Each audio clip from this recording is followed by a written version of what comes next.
ముందుగా రాష్ట్ర రాజకీయాలు ఏ విధంగా ఉన్నాయి, ముఖ్యంగా రాష్ట్రంలో పాలిటిక్స్ పక్కన పెడితే ప్రభుత్వం పనితీరు ఏ విధంగా ఉంది సార్? తెలంగాణ అంటారా? తెలంగాణ సార్. నేను మొదటి నుంచి చెప్తూ వచ్చాను, చాలా ఎక్కువగా హామీలు ఇచ్చి ఆర్థికంగా చిక్కుల్లో ఇరుక్కున్నారు. తెలంగాణ చాలా ఆర్థికంగా బలమైన రాష్ట్రం, చాలా మంచి తలసరి ఆదాయం ఉంది. గత 10 ఏళ్లలో బాగా దాదాపు 3 రెట్లు పెరిగింది. హైదరాబాద్ నగరం ఒక మిగతా రాష్ట్రంతో పోలిస్తే హైదరాబాద్ చాలా పెద్ద నగరము, చిన్న రాష్ట్రం. ఎప్పుడైతే ఒక ఆర్థికంగా ఎదుగుతున్న హైదరాబాద్ నగరం ఉందో ఆర్థిక వనరులకు ఇబ్బంది లేదు. 1,16,000 కోట్ల రూపాయల మిగులుతో ప్రారంభమైన రాష్ట్రం ఇది. దేశంలో అతి ఎక్కువ మిగులున్న రాష్ట్రం తెలంగాణ. సపరేట్ అయినప్పుడు 14 ఆర్థిక సంఘాల లెక్కల ప్రకారం 5 ఏళ్లలో 1,16,000 కోట్ల రూపాయలు మిగిలిన్నది. ఓకే.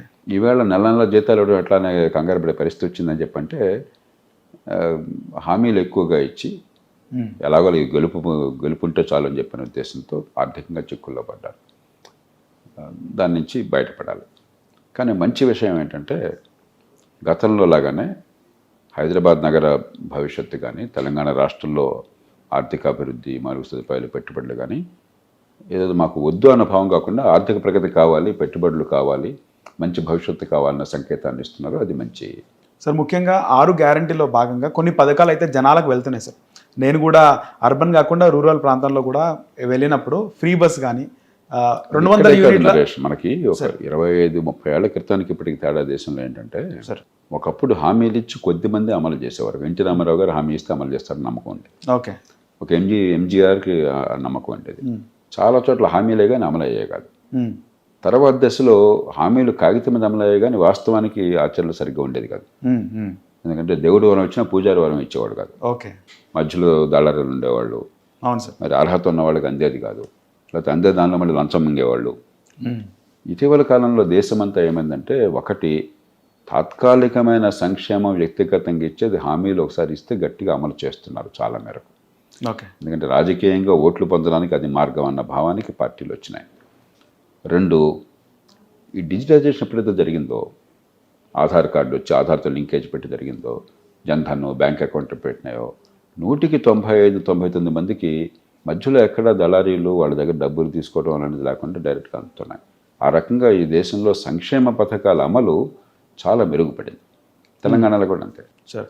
అయితే ఏదైతే ఉచిత కరెంటుకి సంబంధించి చాలా వరకు కూడా మధ్యతరగతి, దిగువ మధ్యతరగతి ప్రజలకు వస్తున్నది సార్. నా సర్వేలో తేలింది మేము వెళ్ళినప్పుడు. కానీ కాంగ్రెస్ ప్రభుత్వం పైన చాలా వ్యతిరేకత ఉంది సార్ రాష్ట్రంలో. అంటే వాళ్ళు చెప్పుకోవడంలో విఫలమవుతున్నారా, లేకపోతే అపోజిషన్ చెప్పడంలో సక్సెస్ అవుతున్నారా సార్? చెప్పుకోవటం కాదు, నేను కొంచెం కర్కశంగా చెప్తాను. ఏ పార్టీ ఆ పార్టీ లేకుండా పార్టీలు ఎట్లాగొట్లా ఓటే దేవుడు, ఓటు వస్తే చాలు, అధికారం వస్తే చాలు అని చెప్పాను. దాంతో ఆ ధ్యాసలో, ఆ యావలో అసలు ప్రభుత్వం పాత్ర ఏమిటి, ప్రభుత్వం ఏం చేయాలి, దాన్ని పూర్తిగా నిర్లక్ష్యం చేస్తుంది. కాబట్టి తాత్కాలికంగా వ్యక్తిగత సంక్షేమానికి పెద్దపీట వేసి ప్రభుత్వం ఏ పని చేస్తే ప్రజల జీవితాలు దీర్ఘకాలంలో బాగుపడుతుందో దాన్ని విస్మరించేసరికి కాలక్రమేణా కోపం కసి వస్తుంది. లేకపోతే జనం వెర్రి వాళ్ళ, మీరేమన్నా మీ జేబుల డబ్బుల నుంచి ఇస్తున్నారా? జనం పన్నుల డబ్బుల నుంచి ఇస్తున్నారు. అవును సార్. జనం పన్నులు కట్టింది వీటి కోసమా? జనం పన్నులు కట్టింది సొంతంగా మనం చేసుకోలేని, సమిష్టిగా మాత్రమే చేయగల ఉమ్మడి వసతులు, సౌకర్యాల కోసం.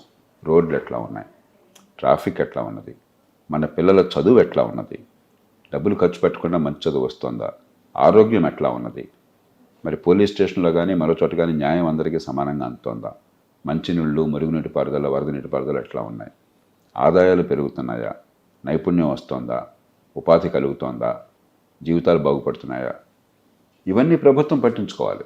అవన్నీ పక్కన పెట్టేశారు. నేను అది ఇచ్చా, ఇది ఇచ్చా, ఈయనెవరో దానం చేసినట్టుగా. దానికి తాత్కాలికంగా ప్రజలు ఓటేస్తారు. ఎందుకంటే మీకు ఎంతకంటే జరిగేది లేదు, ఏదో ఎవరిగా చూద్దాం అని చెప్పేస్తారు. కానీ ఎల్లకాలం మీకు రుణపడాల్సిన అవసరం లేదు, మిమ్మల్ని మెచ్చుకోవాల్సిన అవసరం లేదు. ఎందుకంటే మీరు ప్రభుత్వం మౌలికమైన పాత్ర మీరు విస్మరించారు. ప్రభుత్వాన్ని ఎందుకు ఏర్పాటు చేసుకున్నామో దాన్ని పక్కన పెట్టేశారు. నిరుపేదలు సైతం ఈవేళ ఈ 30,000, 20,000, 50,000, 70,000 వాళ్ళ స్థాయిని బట్టి పిల్లల స్కూళ్ళ కోసం ఫీజులు కడుతున్నారు. అయినా చదువు రావట్లా. వాడిని మీకు మీ మనం చూసి సంతోషపడాలండి. ఏం ఉద్ధరించారు వాళ్ళ జీవితాన్ని? 10,000 కోట్ల రూపాయలు ఖజానా డబ్బులు ఖర్చు పెడుతూ చదువు రావట్లేదు స్కూళ్ళల్లో. అది నిజం, కఠోర వాస్తవం. మరి ప్రజలు రుణపడి ఉంటారా మీకు? వాళ్ళ పిల్లల బతుకులు నాశనం చేస్తే?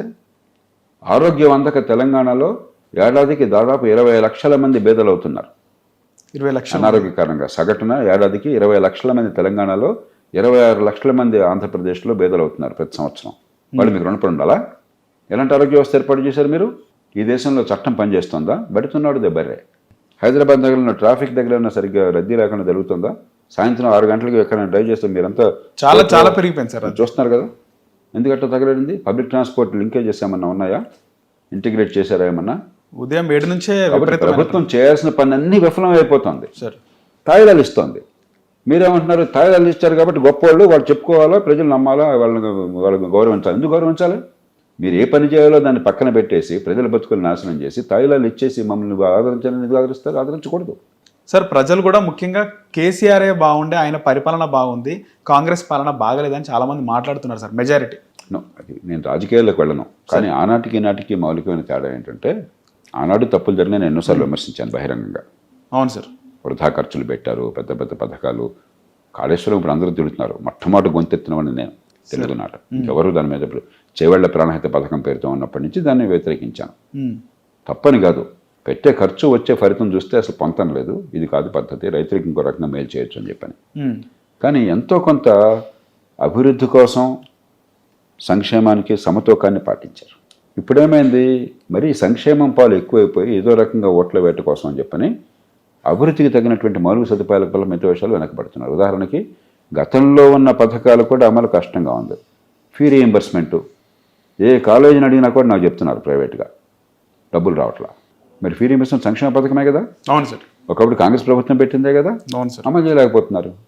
మరి ఆరోగ్యశ్రీ చాలా చోట్ల బకాయిలు ఉంటున్నాయి, సంక్షేమ పథకాల్లో కూడా అమలు కావట్లేదు.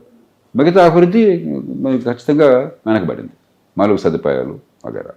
మరి సహజంగా ప్రజల నుంచి మరి ఆ గొంతు వినిపించకపోతే దేశం బాగుపడుతుందా? ప్రజాస్వామ్యంలో ప్రభుత్వం చేయవలసిన పని చేయకపోతే ప్రజలు గొంతు విప్పాలా, ఏ పార్టీ అయినా కూడా. అది కూడా లేకపోతే ఇంక దేశాన్ని కాపాడుకోగలమా?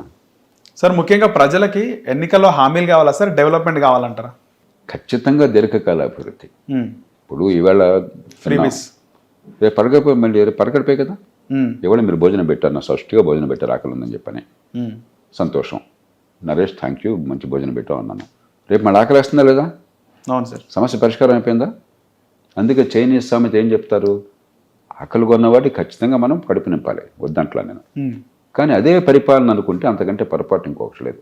నిజంగా దీర్ఘకాలంలో వాళ్ళకి కావాల్సింది, వాళ్ళు ఇవాళ చేపలతో భోజనం వండించడమా చైనీస్ సామెతలో చెప్పేది వాళ్ళు, లేకపోతే చేపలు పట్టడం నేర్పి ఒక గాలాన్ని ఇవ్వటమా, వాళ్ళనో గాలాన్ని ఇవ్వటమా?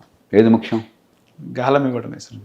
కాబట్టి దీర్ఘకాలంలో బతుకులను బాగు చేయకుండా నేను దాతని, నువ్వు నా దగ్గర అర్థించేవాడు, నేను నీకు ఇస్తున్నాను అన్న భావన ప్రజాస్వామ్యంలో ప్రజలను అవమానించడం అవుతుంది సార్. అలాగే హైడ్రాకి సంబంధించి హైడ్రా పనితీరు ఏ విధంగా ఉందంట సార్? వ్యతిరేకత అయితే కూడగట్టుకుంది మన దేశంలో. ప్రధానికి 2 రోజుల పాటు అడావిడి మర్నాడిది గందరగోళం. అట్లా కాదు, నేను శాసనసభ్యుడిగా ఉన్నప్పటి నుంచి నేను గట్టిగా పోరాడుతాను. హైదరాబాద్ నగరంలో ఈ ట్యాంకులన్నీ కూడా కుకటిపల్లిలో మీరు చూస్తే ఆనాడే బౌండరీలన్నీ గుర్తించి అన్ని కంచెలు వేయించాను నేను, కబ్జాలు లేకుండా. కాబట్టి కబ్జాలు ఆపాలనే విషయంలో ఎవరు కాదనరు. కానీ 2 విషయాలు మనం పట్టించుకోకుండా ఏదో ఆర్భాటం చేస్తే 4 రోజులు ప్రచారం వస్తుంది, కానీ చివరికి ఏమీ ఫలితం రాదు. మొట్టమొదటిది, 10,000 మంది నిరుపేదలు పొట్ట చేత పట్టుకుని గ్రామీణ ప్రాంతాల నుంచి పెద్ద నైపుణ్యం లేకుండా, పెద్దగా ఆదాయం లేకుండా హైదరాబాద్ వస్తున్నారు. వాళ్ళందరికీ అక్కడ స్థానికంగా ఏదో చిన్న చిన్న ఇళ్ళు మరొకటి అక్కడ ఏర్పాటు చేసుకున్నారు. అవును సార్. ప్రభుత్వం ఆనాడు పట్టించుకోవాలి. చాలా చోట్ల వాళ్లే బిల్డింగ్స్ అప్రూవల్ ఇచ్చారు, పట్టించుకోవాలి. ఇప్పుడు అకస్మాత్తుగా గీత గీసి కూల్చి పారేస్తామంటే ఒక పేద దేశంలో ఇది ఆషామాషి కాదు. వాళ్ళ జీవితాల సంగతి ఏంటి, వాళ్ళ ప్రత్యామ్నాయం సంగతి ఏంటి, ప్రతిఘటన వస్తుంది. మీ తప్పుల వల్ల వచ్చినాయి ఇవన్నీ కూడా. మీరందరూ కూడా లంచాలు మెనగడం వలనో లేకపోతే మీకు ఉదాసీనంగా ఉండటం వల్ల వివిధ కారణాల వల్ల ఆక్రమణలు వచ్చినాయి. కాబట్టి ట్రైన్కి అడ్డుపడుతోంది, మరి దీనివల్ల ప్రవాహం ఆగిపోతే మొత్తం మురుగునీరు పారుదల కానీ లేకపోతే మరొకటి కానీ వర్షం నీరు పారుదల కానీ నాశనం అయిపోతుంది అన్నప్పుడు గట్టిగా పట్టించుకోవాలి. ఉదాహరణకి నాకు బాగా గుర్తుంది, నేను శాసనసభ్యుడిగా ఉండగా డ్రైన్ మీద ఒక ప్లాట్ఫామ్ కట్టేసి 3 అంతస్తు బిల్డింగ్ కట్టేశారు. డ్రైనేజ్ పైన, డ్రైన్ మీదే. డ్రైన్ పక్కన ఒక గజం ఆక్యుపై చేయడం కాదు. అప్పుడు నేను మున్సిపల్ కమిషనర్ చెప్పాను, లోకల్గా వాళ్ళు డిప్యూటీ కమిషనర్ వీళ్ళు చేయలేరు, ఈ జోనల్ లేకపోతే డిప్యూటీ కమిషనర్లు ఒత్తిడి లొంగిపోవాల్సి వస్తుంది, మీరు మున్సిపల్ కార్పొరేషన్ సెంట్రల్ ఆఫీస్ నుంచి స్క్వాడ్లను పంపించేసి ఇలాంటివి తొలగించాలని చెప్పాను. వాళ్ళు ఒక శనివారం ఆదివారం తొలగించడం మొదలెట్టారు. వెంటనే అప్పటిదాకా ఉప్పు నిప్పుగా ఉన్న వివిధ పార్టీల కార్పొరేటర్లు, ఎమ్మెల్యేలు, వేరు పార్టీలు ఒకరు పడదు. ఈ విషయంలో అందరూ కలిసిపోయి అర్జెంటుగా గవర్నమెంట్లో ఉన్నత స్థాయికి వెళ్ళి దాన్ని ఆపించారు ముందు. ఓకే. నెల రోజుల లోపల ఆ కమిషనర్ని ట్రాన్స్ఫర్ చేయించారు. స్వలాభం కోసం. మీరే చేయించింది ఇది. ఇవన్నీ మీ వల్ల వచ్చినాయి. ఇవాళ ఒక్కసారిగా గుండెలు బతుకుంటే ఎట్లాగా? కాబట్టి ఒక వ్యవస్థను ఏర్పాటు చేయకుండా, సిస్టమేటిక్గా చేయకుండా హడావిడిగా చేస్తే ఉపయోగం ఉండదు. రెండోది, ఊళ్ళో వందలాది లేక్స్ ఉన్నాయి. అవును సార్. ఒకప్పుడు మంచినీళ్ళ చెరువులు, హుస్సేన్ సార్ కూడా మంచినీళ్ళ చెరువే. అవును సార్. ఇవాళ ఏమవుతుంది, ఇన్ని బిల్డింగ్లు వస్తున్నాయి హైదరాబాద్ నగరంలో, అన్ని అప్రూవల్తో వస్తున్నాయి. సూరజ్ కనెక్షన్ ఎన్నిటికున్నది? హైదరాబాద్ నగరంలో ఉన్నటువంటి 27 లక్షల ఇళ్ళుంటే, కుటుంబాలుంటే, ఇళ్ళు కాదు కుటుంబాలు, హౌస్ హోల్డ్స్ అంటాం. 9 లక్షలు 10 లక్షలు దాటి మీకు సివరేజ్ కనెక్షన్ లేవు. 10 లక్షల వరకు కూడా. మిగతా 15-16 లక్షలకి 23 లక్షలు అనుకుంటాను ఇల్లు ఉంది. 9 లక్షలకు సివరేజ్ కనెక్షన్ ఉన్నాయి. మిగతా 14-15 లక్షల ఇళ్ళకి సివరేజ్ కనెక్షన్ లేదు, మురుగునీటి పారుదల లేదు. మీరేం చేస్తున్నారు, ఏదో అక్కడ సూవేజ్ ట్రీట్మెంట్ ప్లాంట్ పెట్టిన మరొకటి కాగితం మీద పెడుతున్నారు, కాగితం మీద చూపెడుతున్నారు.